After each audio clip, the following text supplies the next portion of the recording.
আমার এই চিউড়ি বানানোর ভিডিও যে এত পছন্দ করবেন আমি ভাবতে পারিনি। খুব সিম্পলভাবে আমি বানাইছি, খুব ইজিভাবে দেখাইছি, আপনাদেরকে শেয়ার করার চেষ্টা করছি। আর এটা সত্যি খুব ইজি কাজ, খুব কঠিন কাজ না।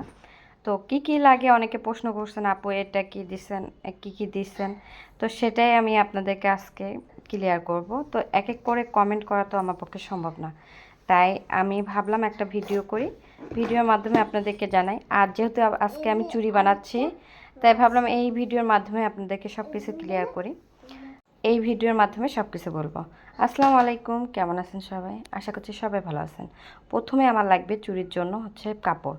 আপনাদের পছন্দ মতো কাপড় নিতে পারেন। এখানে আমি আমার পছন্দ মতো কাপড় নিচ্ছি। এটা প্রায় 4 ইঞ্চির মতো আছে, আমি 2 ইঞ্চি পরিমাণ মতো চওড়াটাকে কেটে নেব। লম্বা যতটুকু চুড়ি পেঁচাইতে লাগে আর কি, এটার কোনো মাপ নেই। হ্যাঁ, আমার চুড়ির বেসটা আমি 10 টাকা জোড়া হিসেবে কিনছি। এটা বাজারে অ্যাভেলেবেল পাওয়া যায়, যেগুলো নয় যে রং তুলির দোকানে, ওই দোকানগুলো আপনি পাবেন।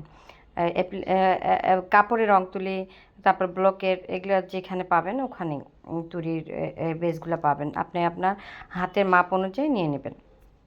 তো প্রথমে এখানে আমি কাপড়টাকে একটু গ্লু 7000 দিয়ে একটু প্রথমে কাপড়টাকে আটকাই নিছি খুব ভালোভাবে।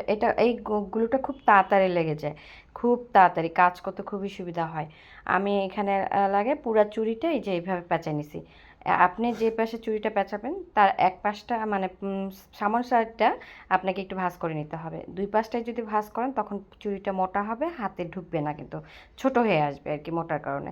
তো এক পাশটাই আপনাকে পেঁচাইতে হবে। শেষে আমি যেটা দেখাই দিলাম, একদম শেষে যখন ফিনিশিং টানবেন তখন কাপড়ের দুই পাশটায় মোড়াই নেবেন। মোড়াই নিয়ে ভিতরের দিকে গুলুটা দিয়ে আপনি হচ্ছে মোড়াই দেবেন।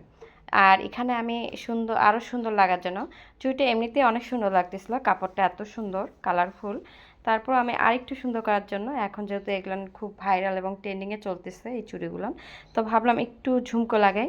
এই যে ঝুমকো লাগাইছি, 5টা করে দিছে। আমি খুব বেশি ঝুমকো দেইনি, 4টা করে দিছি। মানে 5টা করে এক জায়গায় দিছে, আর পুরো চুড়ি মিলে 4টা স্থানে দিছি, 4 কোণায় দিছি, যাতে ভালো লাগে দেখতে। তো এই তো ফাইনাল লুক, আমার কাছে তো বেশ ভালো লাগছে। আমার আগের যে চুড়ির সেটটা ছিল সেটার সঙ্গে অনেক বেশি মানায় গেছে। আমি তো পরে হাতে দিয়ে আমার আগের চুড়ির সঙ্গে বেশ মানাইছে। মানে কাপড়টা এত কালারফুল, যা এত সুন্দর লাগতেছে, ক্যামেরা এবং অফ ক্যামেরায় খুব সুন্দর লাগতেছিল। চেষ্টা করবেন কালারফুল কাপড়ে কাজ করতে, তাহলে কিন্তু বেশি ফুটে ওঠে। আর এখন এই চুড়িগুলো হচ্ছে খুব ভাইরাল, খুব ট্রেন্ডিংয়ে চলতেছে, হোমমেড চুড়ি। আর আমার ভিডিও কেমন লাগে সবাই কমেন্ট করে জানাবেন, একটু লাইক কমেন্ট করবেন। ভিডিও করতে অনেক কষ্ট, কিন্তু কাপড় ছাড়াও কিন্তু সুতা দিয়ে খুব সুন্দর সুন্দর ডিজাইন তৈরি করা যায়। নেক্সটে আমি অবশ্যই আপলোড করব সুতার তৈরি চুড়ি। সবাই ভালো থাকবেন, খোদা হাফেজ।